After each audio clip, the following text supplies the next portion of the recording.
খাসির মাংস দিয়ে কি আইটেম করা যায় অবশ্যই সবাই কমেন্ট করে জানাবেন। আলহামদুলিল্লাহ অনেক মজা হয়েছে। হ্যালো এভরিওয়ান, আসসালামু আলাইকুম। কেমন আছেন সবাই? আশা করি সবাই অনেক অনেক ভালো আছেন। তো আজকে কোরবানির ঈদের দ্বিতীয় দিন, আর কোরবানির ঈদের পর তো সকাল সন্ধ্যা রাত নাস্তা সব কিছুতেই তো গরুর মাংস খাসির মাংস থাকে। তো আজকে ঈদের পরের দিন আপনারা কে কি খাচ্ছেন? কাল খুবই ব্যস্ততার মাঝে আমরা পোলাও বিরিয়ানি কোনো কিছুই করি নাই। তো আজকে পোলাও খাওয়ার কোনো ইচ্ছে ছিল না, বাট সাদা পোলাও আর ভাজা মাংস করে নিয়েছি। এই যে দেখুন, এটা কিন্তু খেতে খুবই মজা। আপনাদের কাছে কেমন লাগে আমি জানি না, বাট সাদা পোলাও দিয়ে ভাজা মাংস খেতে কিন্তু দুর্দান্ত লাগে।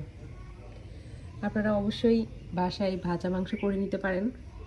আমি এটা করে নিয়েছি ইনস্ট্যান্ট। রান্না মাংস কালকে আর কি জাল করতে করতে ভাজা হয়ে গিয়েছে, সেটা খেতে কিন্তু খুবই মজা।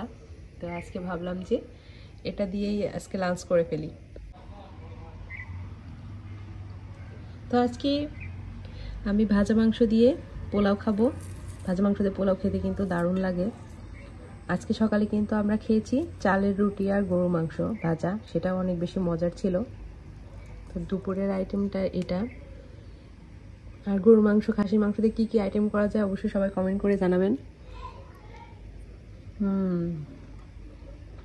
আলহামদুলিল্লাহ অনেক মজা হয়েছে।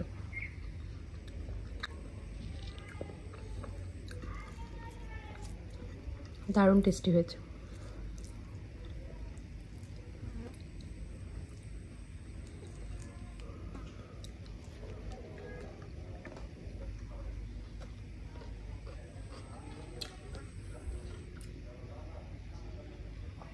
তো আমি লাঞ্চটা সেরে নিই, আপনারা লাঞ্চ করে নিন। আজ এই পর্যন্তই। আল্লাহ হাফেজ।